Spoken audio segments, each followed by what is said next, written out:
અમદાવાદના મહાનગરપાલિકાના બજેટ સત્રનો આજે પ્રારંભ થયો હતો। બજેટ સત્રના પ્રથમ દિવસે જ શહેરના વિકાસના કામો અંગે ચર્ચા કરવામાં આવી હતી। વીએસ હોસ્પિટલ, એમજે લાઇબ્રેરી, એએમટીએસ અને નગર પ્રાથમિક સમિતિની બજેટ પર ચર્ચા ચાલી રહી હતી। એક તરફ બજેટ પર ચર્ચા ચાલી રહી હતી અને બીજી તરફ ભાજપ અને કોંગ્રેસના કાઉન્સિલરો ઊંઘતા ઝડપાયા હતા। જો તો ખરા, પ્રજાએ મત એટલે આપ્યા હતા કે તેમના વિસ્તારમાં મુદ્દાઓ ઉઠાવે અને વિસ્તારના કામ થયા, પણ અહીં તો નેતાજી આરામ ફરમાવી રહ્યા છે। મહિલા હોય કે પુરુષ કાઉન્સિલર ઊંઘતા જોવા મળ્યા હતા। આજે પ્રજાના પ્રતિનિધિ જેઓ પ્રજાના પ્રશ્નો કરતા ઊંઘમાં તેમને વધુ રસ હોય તેવું દેખાઈ રહ્યું છે।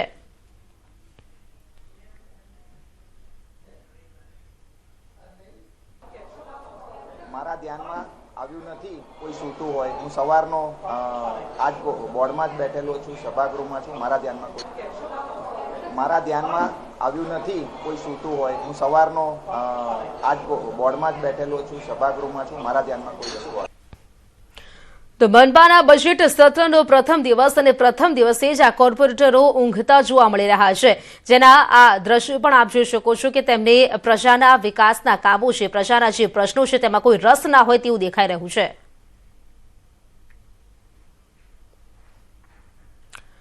તો જોઈ લો તમારા ચૂંટાયેલા સેવકો શું કરી રહ્યા છે, તે લોકો ઊંઘતા ઝડપાયા છે। મનપાના બજેટ સત્રમાં આ કોર્પોરેટરો ફૂલ ઊંઘમાં જોવા મળી રહ્યા છે। ઊંઘતા કોર્પોરેટરો જેના આ વિડીયો છે તે આપ જોઈ શકો છો। કોઈ ઝબકી મારી રહ્યું છે તો કોઈ ઘસઘસાટ ઊંઘમાં જોવા મળી રહ્યું છે। પ્રજાને થતું હશે કે તેમના જે પ્રશ્નો છે તેને વાંચા આપવામાં આવશે, તેમના પ્રશ્નો છે તે ઉઠાવવામાં આવશે, વિકાસના જે કામો છે તેની વાતચીત કરવામાં આવશે, પરંતુ અહીં તો દ્રશ્ય કંઈક અલગ જ જોવા મળી રહ્યું છે। આ તમારા ચૂંટાયેલા સેવકો છે જે અહીં ઊંઘતા ઝડપાયા છે। મનપાનું આ બજેટ સત્ર અને બજેટ સત્રનું આજે આ પ્રથમ દિવસ, પરંતુ પ્રથમ દિવસમાં જ કેટલાક લોકો ઊંઘતા જોવા મળ્યા છે। આજે કોર્પોરેટરો છે તેમના તરફથી લોકોને ક્યાંક એવી આશા હોય કે તે લોકો તેમના પ્રશ્નો ઉઠાવશે, પરંતુ અહીં તો તેઓ ઊંઘવામાં મસ્ત છે।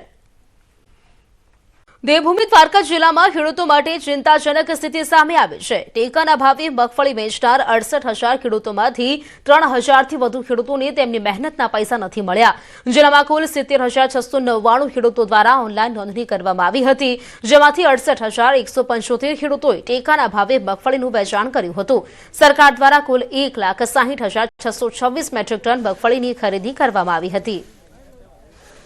હજી પૈસા જે ટેકાના ભાવે માંડવી દીધી ને એના પૈસા હજી આવ્યા નથી, એટલે કઈ ગમે ની આપણે તપાસ કરવા જઈએ તો કોઈ જવાબ દેતા છે નહીં। એમ કે આવી જાય। ખેડૂત જ્યારે મગફળી પકવતો હોય છે ત્યારે કેવી રીતે મગફળી પાકે છે, કેટલી જાતનો પરસેવો વળતો હોય છે ત્યારે મગફળી પાકે છે। 3 મહિના થયા પૈસા રોકીને બેસવા। આવા ખેડૂતોને અનુરોધ છે કે બેંક ખાતે મુલાકાત કરી અને તાત્કાલિક તેમનું ઈ-કેવાયસી કરે, જેથી કરીને એમનું પેમેન્ટ થઈ શકે। બાકી જે ખેડૂતો છે એમની પેમેન્ટની પ્રોસેસ પૂરી કરી દેવામાં આવેલી છે। ટૂંક સમયમાં એમના ખાતામાં પેમેન્ટ જમા કરવામાં આવશે। દ્વારકા જિલ્લામાં ટેકાના ભાવે મગફળીના પૈસા ના મળ્યા હોય એવા 3,100થી વધારે ખેડૂતો છે, અને આ ખેડૂતો એવા છે જેને 2 હપ્તા નથી મળ્યા। અમે રાજ્ય સરકારને હોળી સુધીની મુદત આપીએ છીએ। જો હોળી સુધીમાં આ જે કોઈ કારણો હોય એ કારણોનું નિરાકરણ લઈ આવી અને એક ખેડૂત બાકી ગુજરાતનો ન રહે એ રાજ્ય સરકાર નિશ્ચિત કરે। દેવભૂમિ દ્વારકા જિલ્લામાં ટેકાના ભાવે મગફળી ખરીદી કેન્દ્રમાં ક્યાંક ને ક્યાંક ખેડૂતોને મુશ્કેલીનો સામનો કરવો પડ્યો છે। માંડવી નાખીને 2 મહિના થયા ભાટીએ રાજપે બેકી તપાસ કર્યો હતો, એને એમ કીધું કે સૂર્યની તપાસ કરો। સૂર્ય ગયા હતા તો કાંઈ આવ્યા નથી ને અમારે દઈ દેવાના હોય કે એ આવ્યા નથી પૈસા હજી। 3,000થી વધુ ખેડૂતો એવા છે કે તેમને હજી સુધી ટેકાના જે મગફળીના પૈસા જમા થવાના હોય છે તે નથી થયા, અને ખેડૂતો હાલ સરકારી કચેરીઓમાં તેમજ મંડળીઓમાં ધક્કા ખાઈ રહ્યા છે અને તંત્ર દ્વારા એક જ માંગ કરી રહ્યા છે કે વહેલી તકે જે આ પેમેન્ટ છે તે ચૂકવવામાં આવે। મુકુંદ મોકરિયા, ન્યૂઝ 18 ગુજરાતી, દેવભૂમિ દ્વારકા।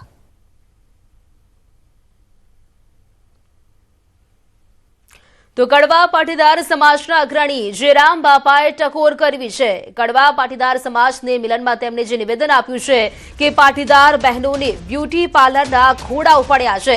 કુદરતે આપેલા સૌંદર્યને સ્વીકારો। લગ્ન પહેલા 10 વાર જોવા જાઓ છો તો પછી છૂટાછેડા કેમ? આપણે પ્રણાલિકા ભૂલી ગયા છે તેવું તેમણે જણાવ્યું છે।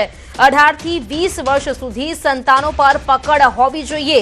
સમાજ વ્યસન મુક્ત અને બાયુ ફેશન મુક્ત થાય તે જરૂરી છે।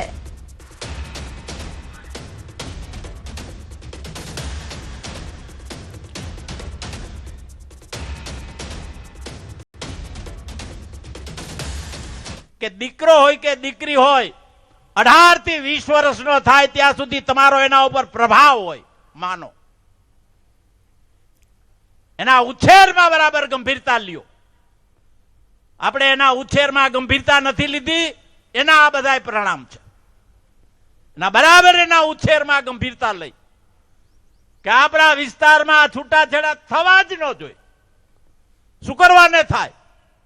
એટલે વ્યસન મુક્ત સમાજ થાય, બાયુ થોડુંક ફેશન મુક્ત થાય.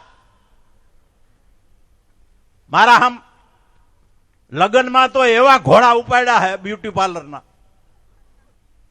ભુજ રેલવે સ્ટેશનનો 200 કરોડના ખર્ચે અમૃત ભારત સ્ટેશન યોજના હેઠળ ભવ્ય કાયાકલ્પ થઈ રહ્યો છે, જે એપ્રિલ 2026 સુધીમાં પૂર્ણ થવાની શક્યતા છે, જે બાદ નવું નજરાણું જનતા માટે ખુલ્લું મુકાય તેવી શક્યતાઓ છે.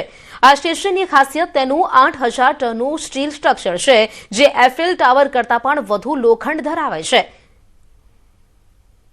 એ કચ્છની સંસ્કૃતિ અને કચ્છના રણની થીમ ઉપર બનાવવામાં આવ્યું છે અને કચ્છની અનેક ઝાંખીઓ આપણને ત્યાં જોવા મળશે. આપણી કચ્છની જે સંસ્કૃતિ છે અને જે કચ્છનું વ્હાઇટ રણ છે આજે દેશ અને દુનિયામાં પ્રચલિત છે, આખી થીમ જે છે એ એના ઉપર બનાવવામાં આવે છે. આ રેલવે સ્ટેશનની અન્ય પ્રવાસીઓ માટેની પણ ઘણી બધી સુવિધાઓ છે.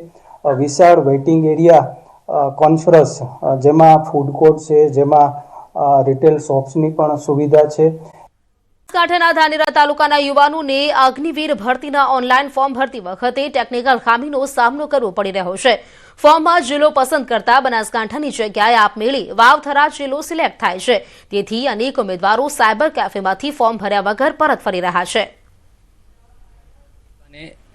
વાવથરા જિલ્લા સાથે દર્શાવેલ છે, જેથી કરીને ધાનેરા તાલુકાના યુવાનો ફોર્મ ભરતો જાય છે, પણ ડોમિસાઇલ સર્ટિફિકેટ અને પોલીસ વેરિફિકેશન સર્ટિફિકેટમાં એમનો જિલ્લો બનાસકાંઠા હોય, તેથી ફોર્મ સબમિટ એમનું વાવથરા તરીકે થયેલ હોય તો જે તે સમયે એમનું ફોર્મ રિજેક્ટ થવાની ખૂબ જ શક્યતા હોય. ભરતીમાં જ્યારે મારે ફોર્મ ભરવા અપ્લાય કરવા ગયો હતો ત્યારે વેબસાઇટમાં બતાવે છે કે તમારે બનાસકાંઠા જિલ્લાની જગ્યાએ વાવથરા જ બતાવે છે.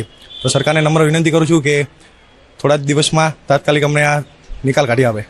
બનાસકાંઠાનું આવે અને ફોર્મ વાવથરાજમાં ભરાય છે, તો હવે અમારે ફોર્મ ભરવા જ્યારે જઈએ અગ્નિવીરની પરીક્ષા આપવા ત્યારે અમારું ફોર્મ રિજેક્ટ કરે છે. તો આ તૈયારીઓ સુધારો કરવા વિનંતી છે. જોઈએ ને તો 6-8 મહિનાથી અમે સપનાઓ જોયા હતા અગ્નિવીરની એક્ઝામ માટેના, કે અગ્નિવીરના અંદર જઈએ અને આર્મી જોઈન કરીએ. કોંગ્રેસ કાઉન્સિલર ઇકબાલ શેખ દ્વારા મેયર સામે પેપર ઉડાવીને વિરોધ નોંધાવ્યો છે. વીએસ હોસ્પિટલની ચર્ચા દરમિયાન હોબાળો થયો હતો. વીએસ મુદ્દે સત્તા પક્ષ ખોટું બોલે છે તેનો વિરોધ કરું છું. મેયર ડેસ્ક પર કાગળ ઉઠાવીને બહાર નીકળ્યા ઇકબાલ શેખ. ભાજપના કાઉન્સિલરોએ ઇકબાલ શેખને 2 દિવસ માટે સસ્પેન્ડ કરવાની માંગણી કરી છે. જાહેરાતો કરવાની, એમના કાઉન્સિલરો એમને ટિકિટ મળે એના માટે થપથપાય અને પછી એનો જૂઠની અંદર અમે સહકાર ના આપવા. વ્યક્તિગત રીતથી હું કાઉન્સિલર તરીકે હું ચૂંટાયેલો છું. મારા ગોમતીપુરની અને અમદાવાદ શહેરની પ્રજા મને લાગે છે કે ભાઈ આ ખોટું થઈ રહ્યું છે અને ખોટાની અંદર અમે સહભાગી નહીં થવા માંગતા. એટલે હું થોડો આક્રોશમાં આવી ગયો કે આજે માન લો કે આ કન્ડિશન છે, લોકો દર્દીઓ મરી રહ્યા છે, કૂટી રહ્યા છે અને લૂંટી રહ્યા છે આ લોકો, તો મારો વિરોધ છે. એમ કરીને હું આક્રોશમાં આવીને જે મેં બજેટ સત્ર પર મારે જે તૈયારી કરી હતી એ મેયરના ડેસ્ક ઉપર મેં ફેંક્યું છે. એમાં કોઈ ખોટું નથી.